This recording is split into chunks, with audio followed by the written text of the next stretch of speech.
I would like to express my deepest gratitude for the kindness you have shown me. At my daughter's funeral, I bowed deeply to those in attendance. My daughter died at the young age of 27. She had been suffering from type 1 diabetes since she was a teenager, and her life was shorter than doctors had expected. I was trying my best to hold back my tears, but my 4-year-old grandson was playing with his head in the casket. I knew that my grandson would still not be able to accept that his mother had died. As long as it was a funeral, I scolded my grandson for playing with the casket. However, what my grandson said afterward changed the situation around me. I was so surprised by my grandson's words that I realized in a huff and rushed out of the hall. This was the beginning of the revelation of the truth about my daughter's death. My name is Dina, and I am a 62-year-old grandmother. I live with my daughter and her husband, whose circumstances are a little different from those of other families. Paisley, you haven't had your shot yet, have you? Not yet, but I feel a little better today.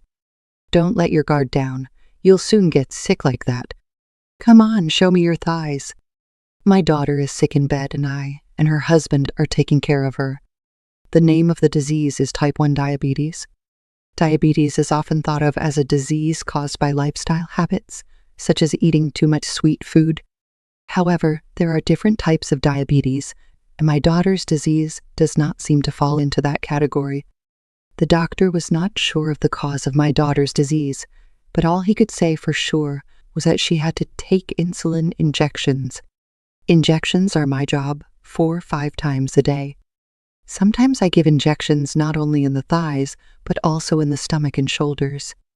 I tried to give the injections in order so as not to leave any marks, but I could never get used to the feeling of sticking a sharp needle into each of my daughters.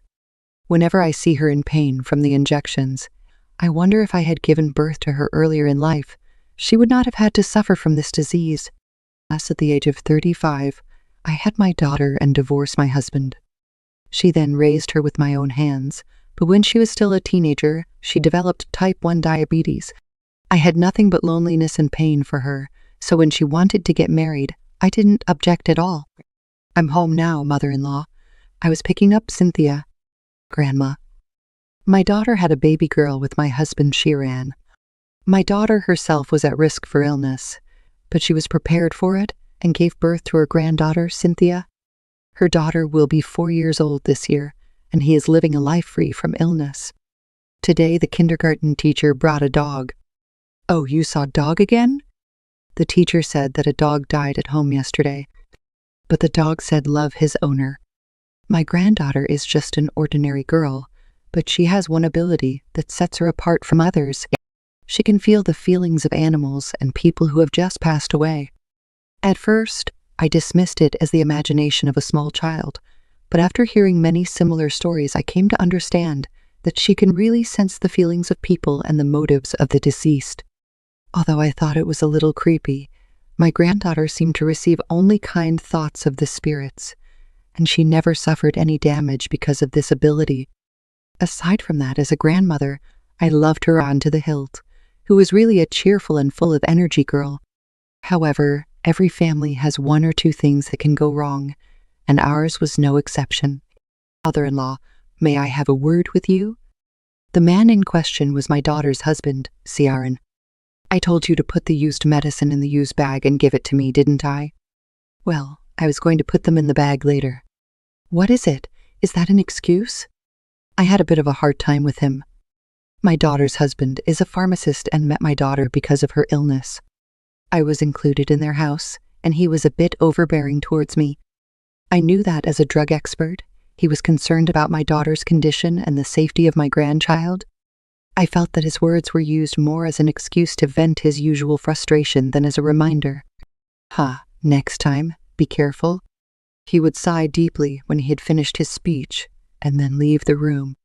I should have been more firm, but I didn't like his sigh of disappointment. I'm sorry, Mom. I'm sure Shireen didn't mean to hurt you. I know. It's just you're my fault for not being careful. My daughter in her sickbed would say so, but I felt a little choked up being under one roof with him. Then one day, Mother-in-law, may I have a word? I was a little defensive at the words of my daughter husband, who prefaced every time by calling me out like that. But that day, it was not about the usual small talk. I already told Heisley that I have to go out of state for a while starting tomorrow. The medicine she has now is not enough, so I'll give it to you. I received the usual injectable medicine from him, but I was a little uncomfortable with the exchange. Normally, they either have you pick it up at the hospital or give it to you along with your prescription, but this time, it's just the pills. My daughter's husband, who was a pharmacist, had thorough control over the medications my daughter took, let alone over-the-counter medications. Even if I had a prescription from the hospital, he would not feel comfortable unless I checked it with the person administering the medication. I'm busy this time, so you don't have to check. However, please make sure that you put the used medications in a proper bag and leave them in my room so Cynthia won't touch them. Drugs are dangerous, so please keep them under control. I understand. I received the medicine from my daughter and husband and made a mental note to manage it well as I was told. However, in hindsight, I think that if I had pursued this feeling of discomfort further, I might not have ended up in that situation. A few days after he left home, my daughter's condition began to worsen day by day. At first, I thought she was just not feeling well, but she gradually became unable to get out of bed, and I decided to consult him. Ciaran Heisley doesn't seem to be feeling well. What should I do? Please calm down for now. Have you been administering the medicine I gave you properly? Yes, as you asked. I still remember that there was a short pause before he on the other end of the phone answered. I understand. Then, for the time being, please go to a big hospital instead of usual one. I'll call them myself and they'll put you through right away. I took my daughter to a remote university hospital, as my daughter's husband had told me to do. However, my daughter's condition was more serious than I had thought, and the doctor told me that she needed to be admitted to the hospital as an emergency. Naturally, I told them about my daughter's injections, but they told me to follow whatever instructions the pharmacist gave me. I had given my daughter the injection as usual, hoping that she would get better soon. However, her condition worsened over the next few days, and she began to spend most of the day in bed. Mom, does it hurt? Don't worry, I'll be fine in no time. Let's go play again. I watched from the sidelines as my daughter and grandchild talked, but that was the last time she spoke to her daughter. At midnight, my daughter's decline reached a dangerous point, and she never came home. I cried, my shoulders shaking as I hugged my grandchild. I was emotionally unstable and cried my eyes out whenever I thought of Heisley. Her husband were told that the hospital had passed on the news to me and that I had to reschedule my appointment and return in a few days. I regretted so much that I had not given birth to a child whose body was able to withstand the disease, and I could not face her husband, my or even my daughter herself. However, my grandchild was always by my side, supporting me in my grief at such a young age. A few days after my daughter's death, I was slowly settling down and was busy preparing for her funeral. I would like to express my deepest gratitude for the kindness you have shown me. Many people attended her funeral. Unfortunately, her husband could not make it to the funeral, but even though he was far away, he provided me with a lot of support, including arranging a funeral director. So with the help of those around me, I was able to hold my daughter's funeral without incident.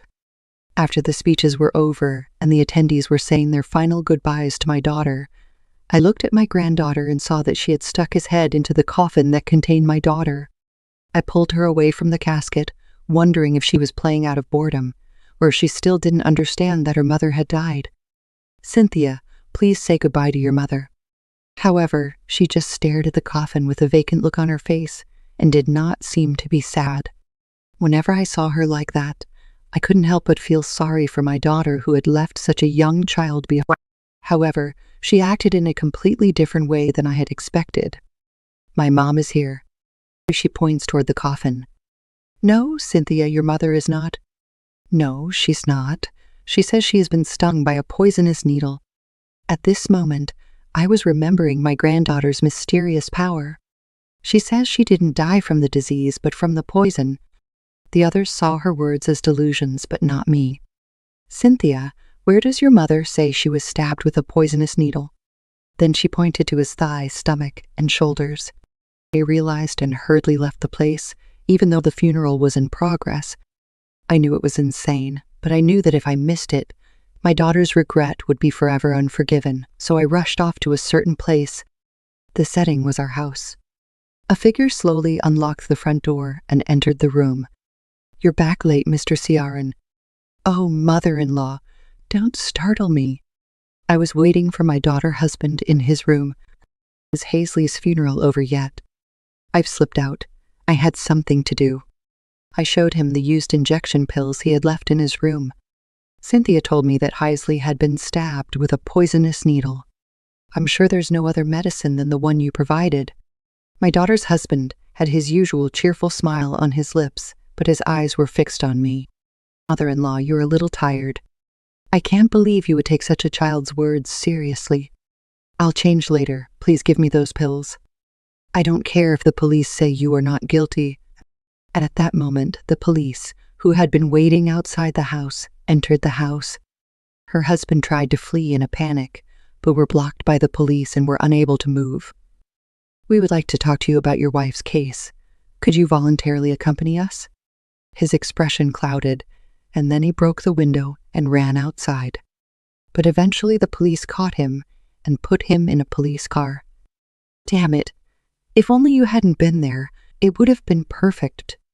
My daughter-husband spat those words at me as he looked away from the police car. The prediction came true, and my daughter's husband was arrested again on suspicion of murder. After he was charged with the crime, I was allowed to visit him. "How are you doing? Have you learned your lesson? You've done a great job. You've ruined everything." The results of the investigation showed that he had mixed poison with injection drugs for her to take, and that the used injection drugs were incriminating evidence. The motive was his infidelity. He was not satisfied with the life in which he was deprived of his freedom, and even his privacy to take care of his wife after the birth of our daughter, so he continued to have an affair. He opened the house this time because he thought it was an excuse to go on an adulterous trip, and also because he thought that he could easily prove his innocence if he gave my daughter a poison shot. Poison is a weak substance, but it is dangerous if it remains in the body, and her husband, a pharmacist, had mixed the poison himself. He thought that even if the body was left alone, it would be cremated and his innocence would be proven, as long as he could retrieve the used injection drugs, and he could escape from childcare by flying high. I don't want a woman who's going to die early. I like my freedom to begin with. What's so sad about taking care of a dying woman and her daughter? I trembled with anger when I heard his selfish motives, but I knew that it was not up to me to judge this man. You don't deserve to be a person, let alone a parent or a husband. I want you to come clean about all the sins you've committed and make sure you are judged by the law. That's how you pay for your selfishness. My daughter's husband stared at me, but with all the evidence and the indictment, it was as if I had lost everything I had built up against him. As a result, he was sentenced to life imprisonment. When the case had settled down, my grandchild and I once again visited my daughter's grave. At her grave, I reported on my daughter's recent situation and my ex-daughter's husband, and laid incense and flowers. I joined my hands at the grave and mourned for my daughter who had passed away at the young age of 27 and hoped that she would rest in peace. Then after we got home, my grandchild was looking for something in the closet. "What's wrong?" Mom told me to open this when I got home. She took out of the closet an aluminum can about the size of her two hands. The margin on the surface of the can was written "Dear Cynthia" in her daughter's handwriting. Inside were a number of DVDs, all of which were video letters from my daughter to her child. Not only on her birthday every year, but also when she felt lonely, when she was having a hard time, when she was anxious, when she did her best, etc. My daughter left a picture of herself to her child. In the first DVD, she told me that she was leaving her child to me, not to her ex-daughter's husband. I thought that perhaps somewhere along the way, my daughter had realized that she would not be able to watch her own children grow up, and she was desperate to leave something behind. I would follow my daughter's example and do everything I could for this child. At 62 years old, my mother's switch flipped again, and my grandchild and I are still living peacefully